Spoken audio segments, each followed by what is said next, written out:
Ce qui est bien et ce qui est à la fois nul à chier sur internet, c'est que le moins de connards a accès à de l'attention. Si je dis que c'est génial, c'est parce que parmi tous l'autre connards, il peut y en avoir quelques-uns qui apportent un message constructif et motivant. Le problème, c'est que la réciproque elle est vraie aussi, parce qu'il peut aussi y avoir des gens frustrés dans leur vie. Oui, enfin, eux ne le sont pas, mais ils parlent à des gens qui, eux, le sont, et ils les confortent dans leurs idées et dans leur mode de vie, afin de les détourner du combat de l'homme moderne. Car peu importe de quel côté on se place, l'homme moderne est effectivement face à un dilemme. Et voilà, mais c'était sûr en fait. C'était sûr. Car l'homme s'adapte. C'est actuellement un des seuls sens potentiels qu'on a trouvé à la vie humaine. L'adaptation, la survie.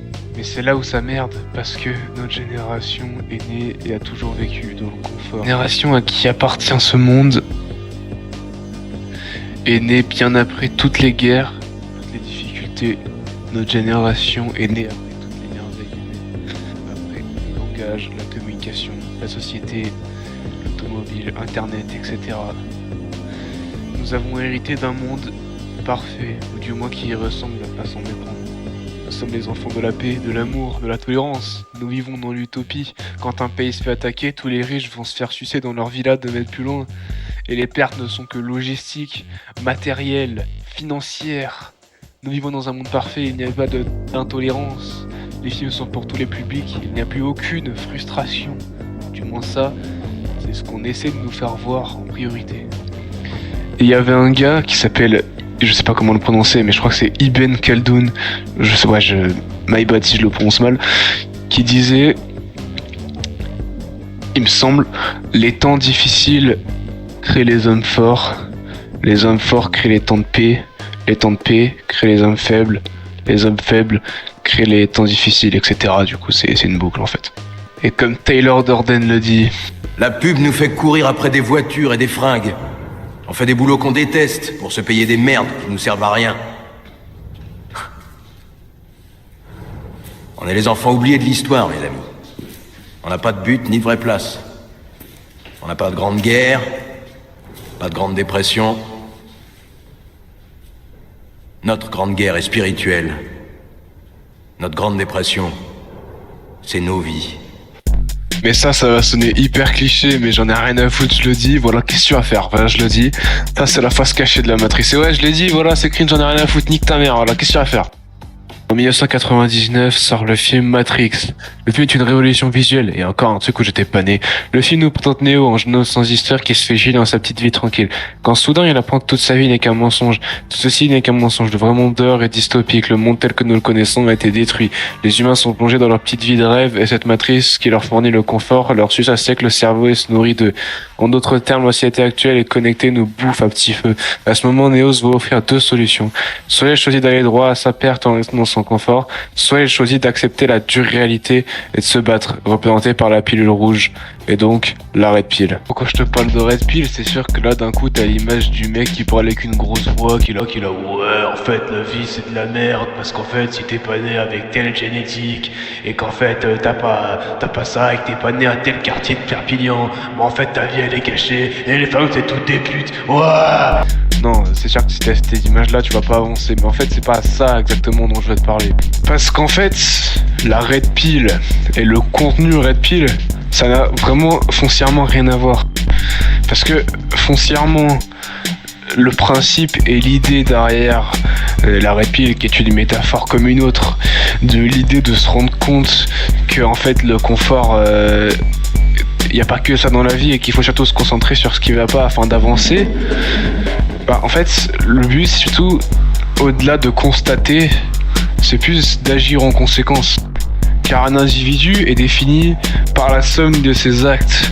Et de cet état de fait, tu peux très bien, à juste titre, tu peux très bien le faire, considérer que tu peux continuer de te branler les couilles, de jouer H24, de jouer tard le soir, de t'endormir devant ton PC, de pas dormir, de manière à niquer ton cycle de sommeil et ton cycle de dopamine, etc. Tu peux aussi jouer tout le temps à FIFA, tout le temps, regarder la télé tout le temps, avoir une hygiène de vie déplorable, être un gros chien avec tes potes et ta famille, et tromper ta meuf et dire ouais, mais de toute façon les meufs c'est toutes des putes, sans te remettre en question et réitérer le problème avec plein d'autres meufs. Tu peux très bien faire ça, mais sauf que Après, si tu veux, bah, faut juste te dire que t'auras une vie de merde, t'auras un boulot médiocre, t'auras une situation médiocre, t'auras un gamin dont tu seras pas le père. Bon là j'abuse un peu, mais on est de cet acabit-là, c'est-à-dire que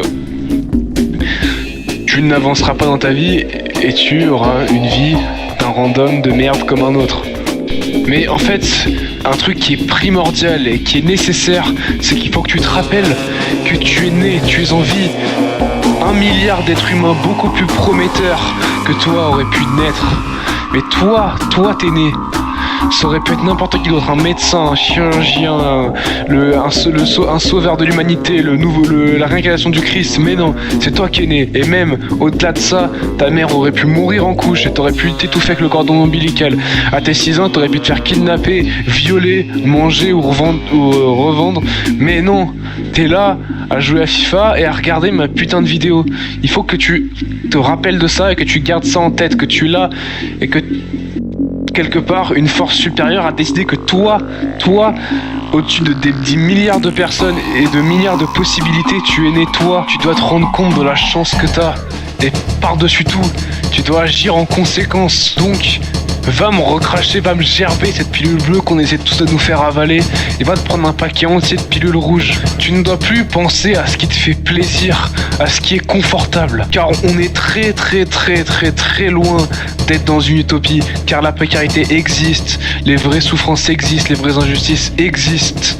C'est juste que notre regard ne voit que ça. La matrice est une image d'un monde parfait superposée à notre regard. Une prison pour l'esprit. Toutes ces choses-là existent, mais le problème, c'est que notre génération est trop faible pour y faire face. Comme je l'ai dit avant, et comme le dit Ibn, je sais toujours plus comment prononcer, mais on s'en bat les couilles. Comme il le disait, les hommes forts créent la guerre, enfin créent la paix crée les hommes faibles créent la guerre, etc. Et c'est typiquement ça. Nous n'avons pas, pour la plupart, ou du moins nous ne voulons pas, prendre conscience de ce qui se passe. Nous ne voulons pas regarder ce qui se passe autour de l'Occident, ce qui se passe autour de nous. Nous n'avons pas les couilles de le faire. Et c'est pour ça que ce monde qui nous appartient, qui est à nous, parce que ce monde, pour l'instant, cette génération, la nôtre, est la génération à qui appartient ce monde. Nous en sommes les seuls maîtres, mais nous préférons donner cette génération à des vieux politiques dépassés ou à plus jeunes que nous, à des droitards racistes ou à des gauchos branleurs. Mais t'inquiète, je vais pas te laisser comme ça, parce qu'ici, c'est l'esprit shonen. Donc je vais te dire quoi faire, évidemment. Et même pas que faire, juste le mindset qu'il faut avoir. Et c'est tout con, c'est les clés de la réussite. Ce qu'il faut dans notre génération actuelle. On est piégé par ce confort de notre mode de vie qui nous empêche de réaliser qu'il y a l'inflation, qu'on aura peut-être plus de retraite, que c'est super dur de trouver une maison, qu'avoir une famille deviendra peut-être inenvisageable par l'avenir. Et ben en fait, il faut juste se concentrer typiquement sur ça, sur tout ce qui va pas, sur le fait que peut-être que la Terre va exploser, peut-être qu'on va se faire remplacer par les robots. Il faut que tu aies la pression, il faut que tu te concentres sur la confort, il faut que tu regardes l'inconfort, il faut que tu rejettes la modernité, le confort, et que tu embrasses l'inconfort, la masculinité, la force, la gloire. Il faut que la haine soit ton carburant, ton moteur. Non, plus sérieusement, en vrai, ce qu'il faut surtout, ce serait qu'on prenne vraiment notre monde en main. Mais après, tu peux considérer que ce que je dis, c'est un adolescent de merde qui dit de la merde dans un champ de merde. Mais bon, si tu considères un assassin ce que je dis dans ma vidéo, j'en serais vraiment refait. N'hésite pas à t'abonner, c'est gagnant. Comme le dit le sénateur Armstrong de Metal Gear Rising, j'ai un rêve. Qu'un jour, chaque personne contrôlera son propre destin. Une terre vraiment libre, une nation d'action, pas de mots, gouvernée par la force, pas par la communauté, où la loi change en fonction de l'individu et non l'inverse. Là où le pouvoir et la justice sont de retour à leur place, entre les mains du peuple, où chacun est libre de penser, d'agir par lui-même. J'emmerde tous ces avocats boiteux et ces bureaucrates de merde. J'emmerde ce déversement internet 24 heures sur 24 et 7 jours sur 7 de conneries, de futilité et de célébrité. Voilà, la vengeance narcos de Jack, des bisous.